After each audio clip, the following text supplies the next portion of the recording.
नमस्कार विद्यार्थी मित्रांनो, इन्फिनिटीच्या या यूट्यूब चॅनलवर मी अक्षय जाधव सर्वांचं सहर्ष स्वागत करतो। या सेशनमध्ये आपण MPSC MES मेन्स 2023साठी जे काय आता डिस्क्रिप्टिव्ह पॅटर्न आलेला आहे, नवीन पॅटर्न आलेला आहे आणि ह्या डिस्क्रिप्टिव्ह पॅटर्नमध्ये आता आपल्याला न्यूमरिकल एक्झाम्पलची प्रॅक्टिस करायची आहे आणि हे न्यूमरिकल एक्झाम्पल सॉल्व करण्यासाठी आपल्याला कॅल्क्युलेटर जो आहे, जो नॉन प्रोग्रामेबल असतो, अशा कॅल्क्युलेटरचा यूज करणं अलाउडेड असतं आणि काही कॉम्प्लेक्स क्वेश्चन्स असतील किंवा अवघड प्रश्न असतील, अशा अवघड प्रश्न आता या कॅल्क्युलेटरनं कशा पद्धतीनं सॉल्व करायचे ते आपण ह्या सेशनमध्ये बघणार आहोत।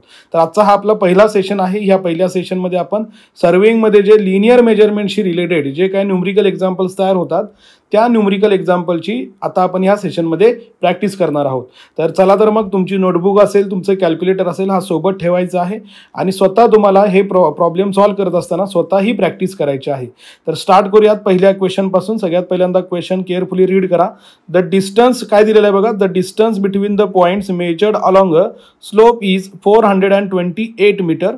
तुम्हाला स्लोपिंग डिस्टन्स थोडक्यात इथं दिलेला आहे। Find the horizontal distance between them आणि यामध्ये तुम्हाला आता हॉरिझॉन्टल डिस्टन्स कॅल्क्युलेट करायचं आहे।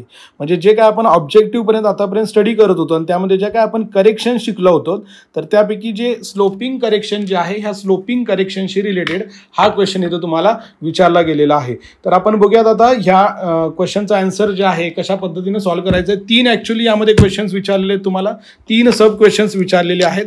तर पहिला जो आहे, हा पहिला आपण बघूयात काय दिलेला आहे बघा, the angle of a slope between the points is 8 degree. म्हणजे तुम्हाला जो काय अँगल दिलेला आहे, हा अँगल त्यांनी 8 डिग्री दिलेला आहे। त्यानंतर सेकंड जो आहे त्यामध्ये त्यांनी जे काही डिफरन्स असतो, व्हर्टिकल डिफरन्स असतो, तो त्यांनी दिलेला आहे 62 मीटर। बघा, पहिला दिला होता तुम्हाला हा अँगल 8 डिग्री, दुसरं दिलेला आहे तुम्हाला जे डिस्टन्स असतं व्हर्टिकल डिफरन्स 62 मीटर आणि त्याचबरोबर जो स्लोप दिलेला आहे, जो आपण 1/n असं सांगतो, तर हा स्लोप त्यांनी 1/4 असा दिलेला आहे। तर सगळ्यात पहिल्यांदा पहिली जी स्टेप आहे ती लिहूयात आपण, स्टेप नंबर 1। यामध्ये मी लिहितो गिवन इन्फॉर्मेशन आणि सगळ्यात पहिल्यांदा ह्या स्टेप वाईज क्वेश्चनची जी काय प्रॅक्टिस आहे ही करायची आहे तुम्हाला, कारण इथून पुढे जे आहे ते तुमच्या स्टेप्सला मार्क असणार आहेत। त्यामुळे ह्या स्टेप खूप महत्त्वाच्या आहेत। तर सगळ्यात पहिली स्टेप तुमच्या कुठल्याही न्यूमरिकल एक्झाम्पलमध्ये ही गिवन स्टेप ही पहिली असली पाहिजे। आता पहिलं जे दिलेलं आहे बघा, यामध्ये तुम्हाला जे काय अँगल दिलेला आहे, व्हर्टिकल डिफरन्स दिलेला आहे, त्यानुसार आपण काय करूयात, सगळ्यात पहिल्यांदा हिची जी डायग्राम तयार होणार आहे ही डायग्राम ड्रॉ करूयात। तर ही डायग्राम अशी काहीतरी होईल, तर हे जर हॉरिझॉन्टल डिस्टन्स असेल, हे असं काय तर स्लोपिंग डिस्टन्स असेल आणि हा तुमचा व्हर्टिकल डिफरन्स असणार आहे। तर या केसमध्ये बघा, हे जे डिस्टन्स आहे, हे डिस्टन्स तुम्हाला 428 मीटर दिलेलं आहे। हे डिस्टन्स कोणतं दिलेलं आहे तुम्हाला, हे स्लोपिंग डिस्टन्स दिलेलं आहे। हे जे दिलेलं आहे हे स्लोपिंग डिस्टन्स दिलेलं आहे 428। तर हे तर पहिलं आपण ड्रॉ केलं। त्यानंतर सेकंड जे आहे व्हर्टिकल डिफरन्स, हा दिलेला आहे तुम्हाला 62 मीटर। तर हे मी इथं 62 मीटर जे आहे हे डायग्राममध्ये शो केलेलं आहे। त्याचबरोबर तुम्हाला आता हा अँगल पण दिलेला आहे। हा अँगल तुम्हाला सिम्पली दिलेला आहे 8 डिग्री। हा जो अँगल दिलेला आहे हा दिलेला आहे तुम्हाला 8 डिग्री। त्याचबरोबर हा जो काय स्लोप दिलेला आहे, हा जो काय स्लोप दिलेला आहे, हा स्लोप त्यांनी 1/4। तर इतकी इन्फॉर्मेशन इथं दिलेली आहे आपल्याला, ठीक आहे। तर ही गिवन इन्फॉर्मेशन सगळ्यात पहिल्यांदा आपण डायग्राम स्वरूपात इथं रिप्रेझेंट केलेली आहे। आता सेकंड स्टेपला जाऊयात आपण। सेकंड स्टेपला जात असताना सगळ्यात पहिल्यांदा आपल्याला आता ही जी काय केस ए आहे ती सेकंड स्टेपमध्ये आपण सॉल्व करूयात। सो इथं लिहितो मी केस ए। केस ए काय आहे आपली, केस ए मध्ये काय दिलेलं आहे आपल्याला, केस ए मध्ये दिलेलं आहे तुम्हाला की अँगल ऑफ अ स्लोप हा दिलेला आहे आपल्याला आणि किती दिलेला आहे, हा अँगल ऑफ स्लोप 8 डिग्री दिलेला आहे। मग आता आपल्याला बरेचसे फॉर्म्युले माहिती होते बघा, आपण बरेचसे फॉर्म्युले सॉल्व केलेले आहेत। सपोज मी आता या केसमध्ये काही नॉमेनिक लेक्चर इथं यूज करतो। लेट डायग्रामवरून suppose let L is equals to जे काय आपलं स्लोपिंग डिस्टन्स आहे तर लिहितो मी let L is equals to sloping distance is equals to 428 metre. त्यानंतर व्ही म्हणजे व्हर्टिकल डिफरन्स आहे, व्हर्टिकल डिफरन्स जो दिलेला आहे तो लिहितो मी 62 मीटर। त्यानंतर थीटा जो आहे स्लोपिंग अँगल आहे जो दिलेला आहे तुम्हाला 8 डिग्री आणि तुम्हाला इथं अननोन आहे तो आहे हॉरिझॉन्टल डिस्टन्स। जो आपला अननोन आहे तो आहे आपला हॉरिझॉन्टल डिस्टन्स. सो एच हा सिम्बॉल यूज करतो मी, हॉरिझॉन्टल डिस्टन्स हा आपला अननोन आहे. आता फर्स्ट जो आहे या केसमध्ये, पहिल्या केससाठी जो तुमचा फॉर्म्युला तयार होईल तो तयार होईल बघा. आता अगदी सिम्पल आहे. जर आपल्याला हा यल माहीत असेल, आपल्याला जर हा यल माहीत असेल आणि हा जर एच आपल्याला कॅल्क्युलेट करायचा असेल तर सिम्पली आपण इथं साइन कॉस टॅन वरून असं लिहू शकतो की एच म्हणजेच काय असेल आपला यल इंटू कॉस थीटा असेल. त्यामुळे मी काय करतो या केसमध्ये, आता सेकंड स्टेपमध्येच पुढं जे आहे पुढे कॅल्क्युलेशन्स करतो. इथं सेकंड स्टेपमधलेच हे कॅल्क्युलेशन्स आहेत. Here H will be equals to L into cos theta. मग आता इथं एच जो आहे पहिल्या कंडिशनसाठी जो आहे यल आहे आपला 428 मल्टीप्लाइड बाय कॉस ऑफ किती असेल, कॉस ऑफ 8 डिग्री. आता हे सॉल्व करण्यासाठी आपल्याला इथं कॅल्क्युलेटर लागेल, बरोबर आहे. कॉस 8ची जी व्हॅल्यू आहे ती बघा. आता कॅल्क्युलेटरचा यूज अशा पद्धतीने करायचा आहे तुमच्या कॅल्क्युलेटरमध्ये. 428 मल्टीप्लाइड बाय सिम्पली इथं कॉस असेल, इथं सिम्पली 8 लिहायचं आहे. सो हे झाल्यानंतर तुमचं जे ॲन्सर असेल तर ते ॲन्सर तुम्हाला मिळालेलं आहे. पहिल्या स्टेपमध्ये जे ॲन्सर आलेलं आहे ते आहे सिम्पली 423.83 आणि हे जे आहे हे ॲन्सर मीटरमध्ये आहे, हे ॲन्सर मीटरमध्ये आहे. तर अशा पद्धतीने ह्या कॅल्क्युलेटरचा आपण सिम्पली कॉस 8 कॅल्क्युलेट करण्यासाठी यूज केलेला आहे. कारण आपल्याला कॉस 8ची व्हॅल्यू माहीत नसते, पाठ नसते. त्यामुळे त्यासाठी सिम्पली आपण हे फंक्शन यूज करून, कॉसचं फंक्शन यूज करून कॉसची जी व्हॅल्यू आहे इथं कॅल्क्युलेट केलेली आहे. तर पहिल्या स्टेपमधलं हे जे ॲन्सर आहे त्या ॲन्सर आपल्याला इथं समजलेलं आहे. तर यासाठी आपण ह्या कॅल्क्युलेटरचा यूज केला. हे जे काय ॲन्सर मिळालेलं आहे या ॲन्सरला तुम्ही सिम्पली जो काय तुम्हाला रिप्रेझेंटेशन जे आहे ते चांगल्या पद्धतीनं जर दाखवायचं असेल तर अशा पद्धतीनं सिम्पली एक बॉक्स करू शकता, त्याला बॉक्स करू शकता तुमच्या ॲन्सरला हायलाईट करण्यासाठी. तर ही स्टेप नंबर 2 होती आपली. आता स्टेप नंबर 3ला जाऊयात आपण. स्टेप नंबर 3 मध्ये केस बी आपण सॉल्व करूयात. केस बी काय होती बघा. केस बी मध्ये आपल्याला इथं डिफरन्स जो दिलेला आहे, डिफरन्स इन लेवल हा दिलेला आहे 62 मीटर. म्हणजेच मगाच्या डायग्राममध्ये आता बघा हे 62 आपल्याला दिलेलं आहे, हे 428 पण माहीत आहे, ही थर्ड साईड आपल्याला माहीत नाही. त्यामुळे इथं आपण पायथागोरसच्या थेरमनुसार हे एच कॅल्क्युलेट करण्यासाठी हे जे काही यल स्क्वेअर असणार आहे त्यामधून हा व्ही स्क्वेअर मायनस करू शकतो आणि त्याचं स्क्वेअर रूट आपण ह्या ठिकाणी घेऊ शकतो. म्हणजेच इथं जो आपला फॉर्म्युला तयार होईल सो तो फॉर्म्युला असा काहीतरी येईल बघा. पायथागोरसच्या थेरमनुसार H will be equals to square root of L square minus V square असा हा फॉर्म्युला आलेला आहे. तर हेही सॉल्व करण्यासाठी आपल्याला परत एकदा कॅल्क्युलेटरची गरज लागेल. सो इथं मी पहिल्यांदा इक्वेशन लिहितो. एच इज इक्वल्स टू काय असेल बघा, यल स्क्वेअर म्हणजेच काय असेल ह्या केसमध्ये आता 428चा स्क्वेअर मायनस व्ही स्क्वेअर म्हणजेच काय असेल 62चा स्क्वेअर. आता हे कॅल्क्युलेशन बघा आपल्याला कशा पद्धतीनं कॅल्क्युलेटरवर करायचे आहेत. सगळ्यात पहिल्यांदा मी हे सगळं क्लिअर करून घेतो. त्यानंतर इथे एक स्क्वेअर रूटचं फंक्शन आहे बघा, हे स्क्वेअर रूटचं फंक्शन घ्यायचं आहे. त्यानंतर हा 428 परत स्क्वेअरचा एक फंक्शन आहे, ते स्क्वेअरचं फंक्शन यूज केलं. मायनस 62 आहे, 62चा एक स्क्वेअरचं फंक्शन आहे, हे यूज केलं. अशा पद्धतीनं तुम्हाला जे ॲन्सर मिळालेलं आहे ते ॲन्सर मिळालेलं आहे 428.48. तर इथं तुम्हाला हे ॲन्सर परत एकदा सेकंड स्टेपसाठी जे ॲन्सर मिळालेलं आहे ते लिहायचं आहे. सो इथं एच आलेला आहे आपला, हे सॉल्व केल्यानंतर हे 423.48 परत एकदा हे ॲन्सर मीटरमध्ये असेल.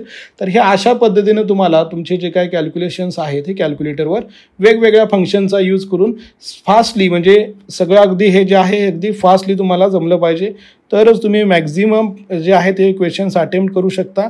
आणि क्वेश्चन जर मॅक्झिमम अटेम्प्ट केलात तरच तुमचं जे काही स्कोर आहे हा स्कोर जास्त येण्याचे चान्सेस असतील. आता थर्ड जी केस आहे केस सी ही बघूयात आपण. ही 4th स्टेपमध्ये आपण लिहूयात. स्टेप नंबर 4 असं लिहितो मी. सो स्टेप नंबर 4 यामध्ये लिहिलं केस सी. यामध्ये ही केस काय आता, या केसमध्ये आपण काय करत आहोत, स्लोपची जी व्हॅल्यू आहे ही स्लोपची व्हॅल्यू 1/4 अशा पद्धतीने घेतलेली आहे. आता हे 1/4 म्हणजेच काय हे समजून घ्या. सपोज मी परत एक ट्रायंगल असा स्मॉल ट्रायंगल ड्रॉ करतो. तर या केसमध्ये हे 1/4 म्हणजेच काय असतं, जर तुमची ही व्हॅल्यू जी आहे, ही जी व्हॅल्यू आहे ही 1 इन्क्रीज होत असेल तर ही व्हॅल्यू तुमची जी आहे ही हॉरिझॉन्टल 4 इन्क्रीज झाली पाहिजे, असं याचं मिनिंग असतं. म्हणजेच आपण 1 in 4ला थोडक्यात आणखी एका पद्धतीनं रिप्रेझेंट करू शकतो. जसं की बघा टॅन थीटाचा आपण यूज करू शकतो. या केसमध्ये टॅन थीटा म्हणजेच काय असेल 1/4 असेल. सो 1/4 म्हणजेच किती 0.25 असेल. आता इथं तुम्हाला थीटा लागणार आहे कारण आपल्याला जो फॉर्म्युला माहीत आहे तो एच कॅल्क्युलेट करण्यासाठी एल इंटू कॉस थीटा हा फॉर्म्युला माहीत आहे. त्यामुळे आपल्याला आता इथं थीटा लागेल. आता हा थीटा कॅल्क्युलेट करण्यासाठी इथं आपल्याला टॅन इनवर्स घ्यावं लागेल. हेन्स इथं आता तुम्हाला थीटा कॅल्क्युलेट करण्यासाठी टॅन इनवर्स हे फंक्शन यूज करावं लागेल. बघा हे अशा पद्धतीचे सगळे कॅल्क्युलेशन्स असतात. हा टॅन या साईडला गेल्यानंतर इनवर्स होतो, त्यामुळे इथं आपण टॅन इनवर्स असं लिहिलेलं आहे. सो यावरून बघा आता थीटाची व्हॅल्यू जी आहे ही कशी कॅल्क्युलेट करायची आहे. परत एकदा आपल्याला कॅल्क्युलेटर लागेल. या केसमध्ये मी क्लिअर केलं.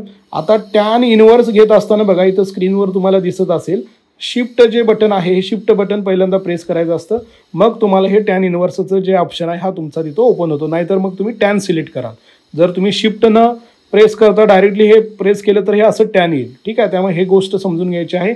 अगदी छोट्या छोट्या गोष्टी ज्या आहेत त्या मी तुम्हाला सांगत आहेत, ज्या तुम्हाला काही जणांना माहिती असतील, फक्त त्या गोष्टी आपल्याला इथं रिवाईज करायच्या आहेत कारण बऱ्याच गॅप पडलेला आहे. तुम्ही जर बरेच वर्ष जर ऑब्जेक्टिव्हचा स्टडी केला असेल तर जे फ्रेश स्टुडंट्स आहेत त्यांना जास्त अडचण येणार नाही. बट जे ऑब्जेक्टिव्हचा पूर्णपणे आता 2-3 वर्ष झाला अभ्यास करत आहेत आणि पूर्णपणे ह्या कॅल्क्युलेटरची किंवा डिस्क्रिप्टिव्ह पॅटर्नची पूर्ण लिंक तुटलेली असेल त्यांच्यासाठी हे मी अगदी डिटेलमध्ये सांगत आहे.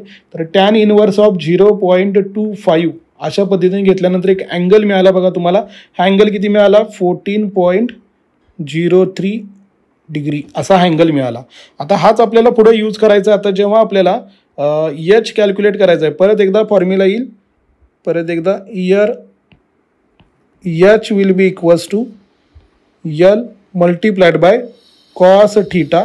मग आता इथं परत एकदा बघा आपला यल जो आहे हा यल फिक्स आहे 428 मल्टीप्लाइड बाय कॉस ऑफ इथं किती असेल तुमचं आता 14.03 डिग्री.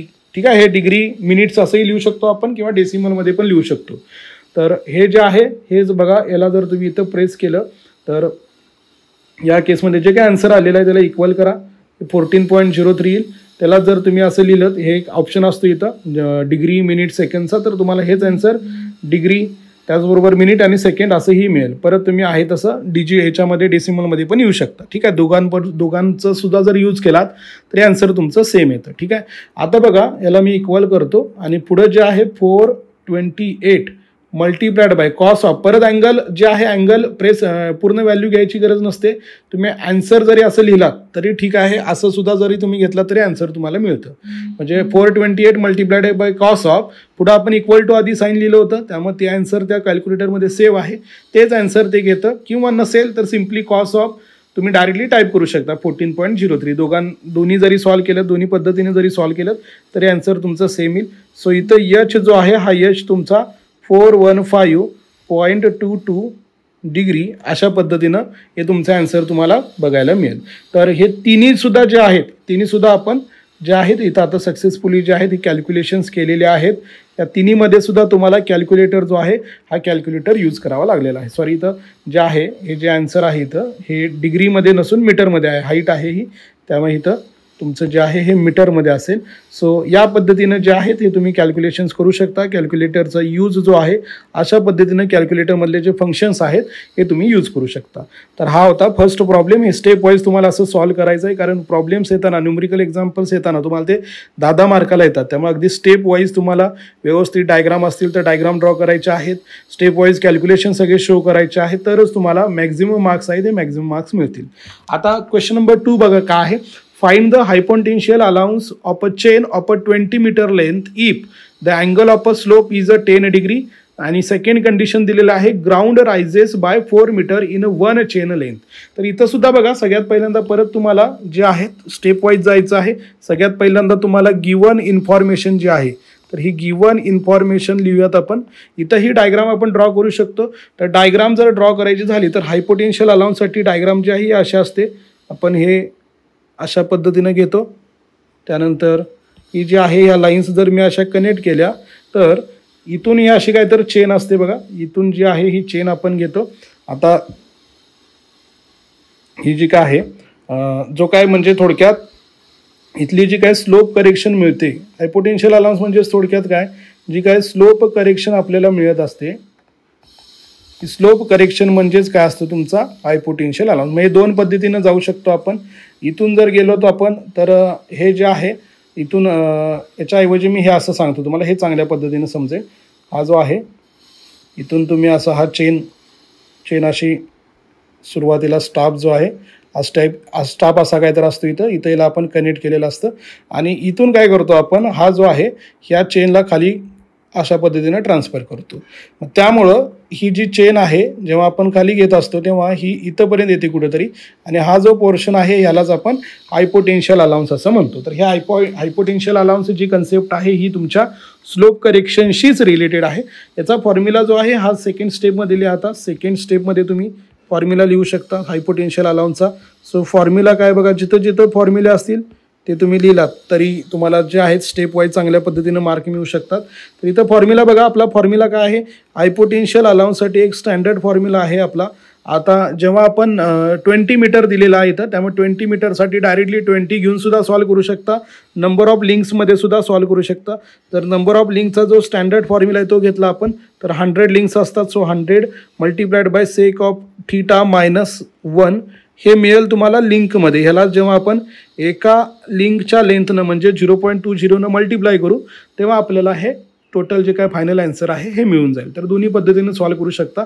आता इथं बघा थीटा पहिल्या केससाठी बघूयात आपण, केस 1. इथं थर्ड स्टेपमध्ये मी केस 1 असं लिहितो.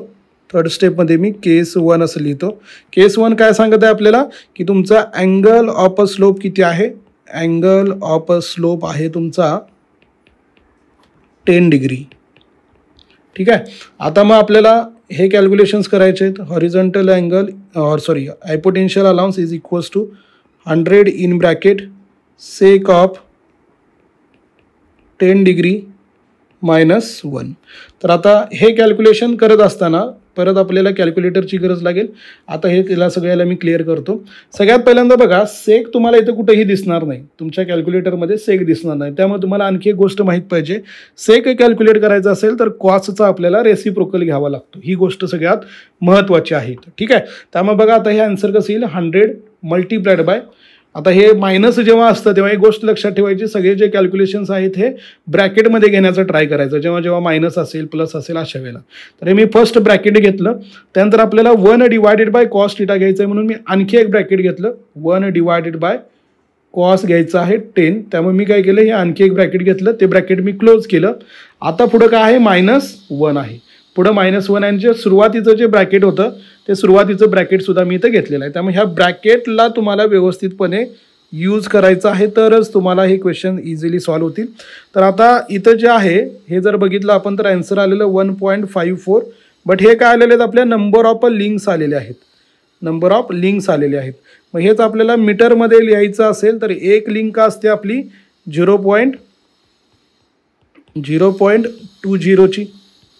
म्हणजेच जर मी याला 0.20 जर मल्टिप्लाय केलं पुढं तर हेच मला अप्रॉक्सिमेटली 0.308 म्हणजे याला मी अप्रॉक्सिमेटली 0.31 मीटर असं लिहू शकतो. म्हणजे पहिल्या स्टेपमध्ये जो काय हायपोटेन्शियल अलाउन्स आलेला आहे तो आलेला आहे माझा 0.31 मीटर. तर याला तुम्ही हायलाईट करा किंवा यालाच तुम्ही जे आहे ब्रॅकेट करू, तुमचा जो बॉक्स आहे हा बॉक्स करू शकता. वेगवेगळ्या पद्धतीने याला तुम्ही रिप्रेझेंट करू शकता.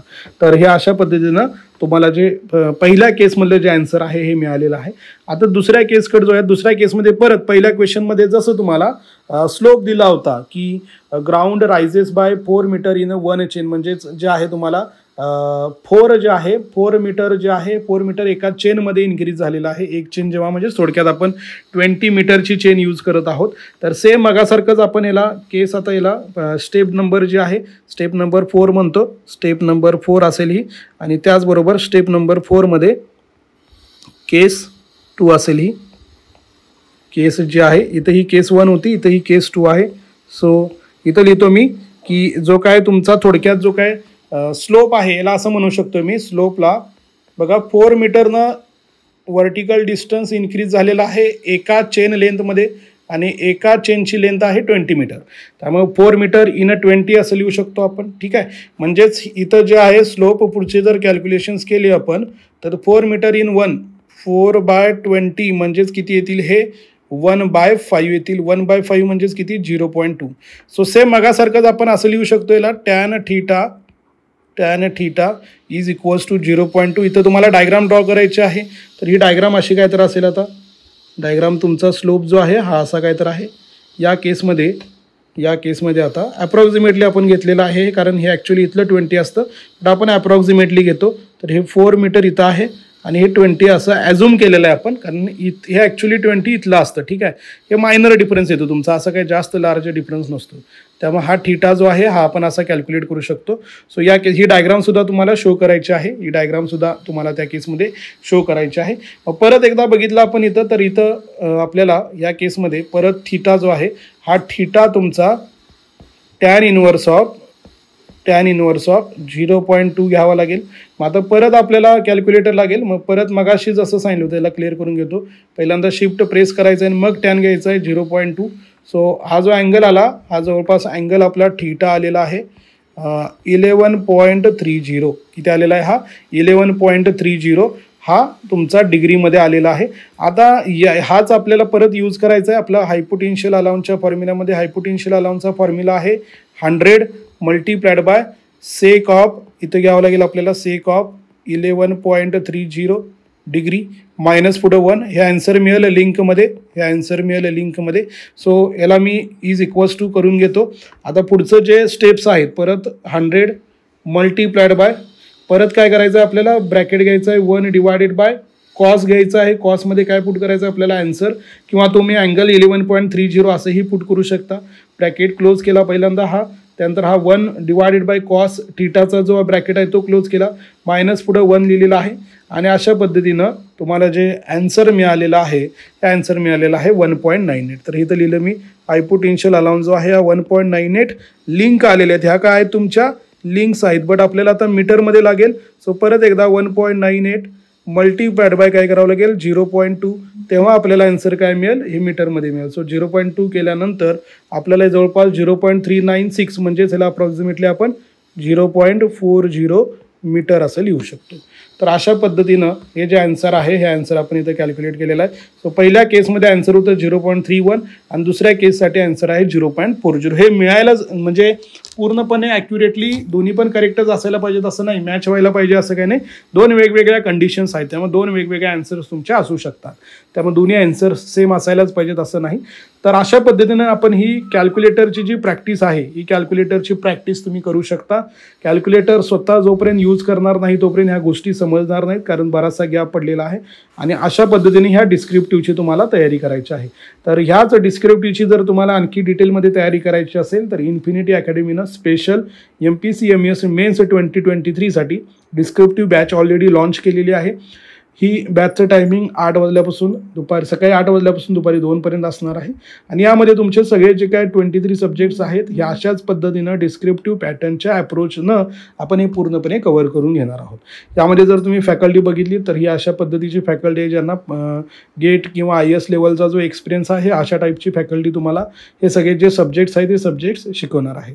तर अशाच पद्धतीच्या व्हिडिओजसाठी तुम्हाला जर अशाच पद्धतीचे व्हिडिओज मेन्ससाठी जर आणखी हवे असतील तर नक्की आपल्या चॅनलला सबस्क्राईब करा. हे सेशन जर नक्की आवडलं असेल तर या व्हिडिओला नक्की लाईक करा. थँक्यू.